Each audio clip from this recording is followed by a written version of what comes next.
Welcome back, Retro Gang. With the release of the World of Cyberpunk 2077 Lorebook and Night City Wire Episode 2, a ton of new info has been uncovered. We now have a clearer picture of what will and will not be in the game come November. So today, I want to update a video I made about a month ago about all 7 major gangs as well as the 2 Nomad factions in Cyberpunk 2077. If you like this type of content, make sure to hit that like button for the Y tag. It helps me out more than you know. And remember to follow me on Twitter. I post snippets of new information on Cyberpunk and just talk about games in general. Alright, you ready? Strap in, boys. Let's ride.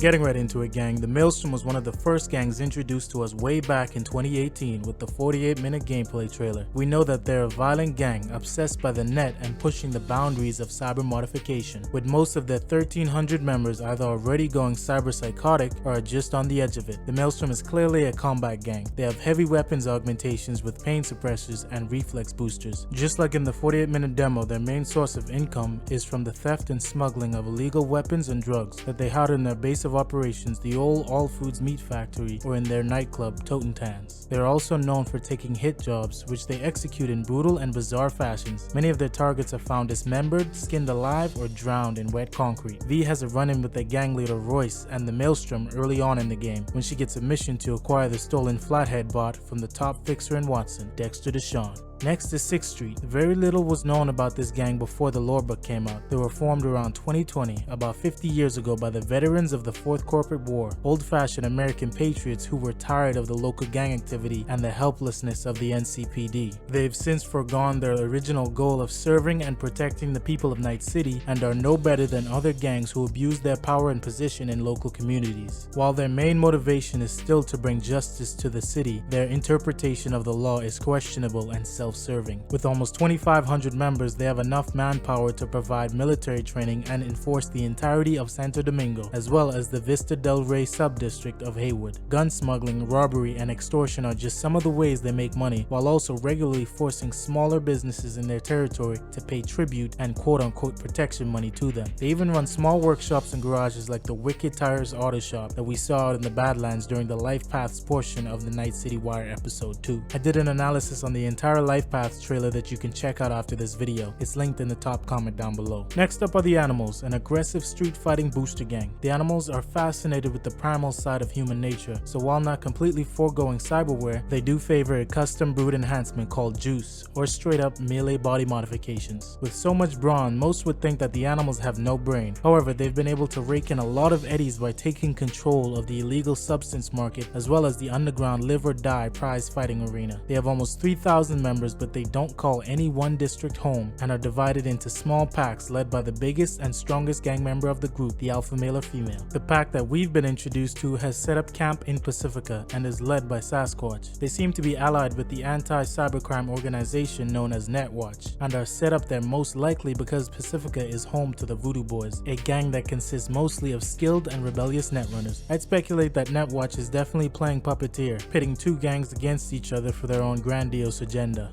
The infamous Netrunners of Pacifica, the aforementioned Voodoo Boys, are next. They have a dark reputation for their net running skills and their fixation on the old net and what's behind the black wall. The Voodoo Boys are edge runners, breaking every rule there is to break, programming viruses that can freeze neural networks around the globe. They are made up almost entirely of Haitians and is the law and order in the most dangerous district in Night City. Back in Haiti, the gang was originally formed and only consisted of voodoo priests and priestesses, but in 2062, Hispaniola was devastated by a sudden natural disaster, causing the mass migration of Haitians to Night City. The gang became the newly self-appointed guardians of Haitian refugees' interests and safety in the Pacifica combat zone, led by Maman Brigitte and her second-in-command, Placide. We're not sure exactly why the Voodoo Boys are so devoted to uncovering the secrets of the old net, but with their repeated breaches of databanks and security and complete disregard for cyber laws and regulations, again, this has garnered them the attention and animosity of the Netwatch organization.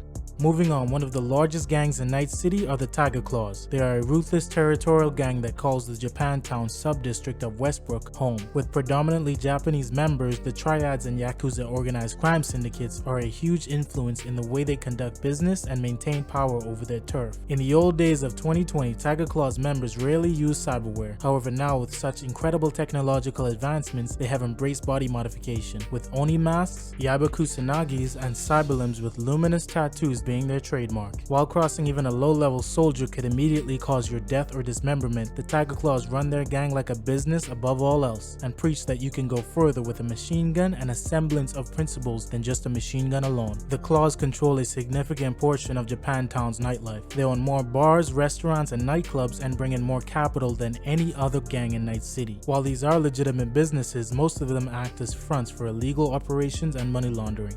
The Tigerclaws have a long-time rivalry with the Steel Dragons, a gang founded some 40 years ago by the now Arasaka faction leader Yorinobu Arasaka during his conquest against his own father and the very company he is now a part of. Next up are the Valentinos, another large territorial gang in Night City. Predominantly of Mexican heritage, they operate almost exclusively from the Glen and Wellspring sub-districts of Haywood. In the old days, they were mostly a poser gang, only dedicated to chasing tail around Night City, but they have since evolved into a brotherhood bound by values and respect. The communities they protect are as loyal as family, making any police or corporate attempts to infiltrate the gang almost impossible. The Valentinos are almost instantly recognizable. Their members openly display their gang tattoos, gold jewelry, and illegally customized weapons proudly. At the start of the Street Kid life path, V finds himself in the El Coho bar in Haywood as a Valentinos member. Then eventually, every life path will encounter their partner Jackie, who is also a longtime member of the Valentinos gang. Moving out into the Badlands, the Wraiths are a subset of the Raffen Shiv Nomad clan. Unlike the other Nomad groups that care most about their ride and their family, the Wraiths are vicious and dangerous. They prowl the Badlands and prey on the lost and forgotten, making enormous amounts of eddies by raiding, looting, and kidnapping. Whatever they can't sell, they keep for their own amusement, like their custom 1000 horsepower Quadra Type 66 that they no doubt repurposed from an unfortunate passerby. This has caused a lot of tension and warring in the high traffic areas around Night City with another large Nomad clan called the Aldicados. The Aldicados are regarded as the first and true Nomad clan, founded by a migrant named Juan Aldicado, a true family that stuck together during the collapse of Los Angeles in the early 2000s. When Johnny Silverhand ran away, deserting the Marine Corps, he ran to Juan and the Aldicados. Instead of raiding, they make their eddies by hiring themselves out as farmers and transporters. Some families focus solely on smuggling and delivering their packages all along the Nomad Trail, with their own Aldicado version of the Quadra Type 66. V starts off in the Nomad life path as an Aldicado, forging a new beginning toward Night City.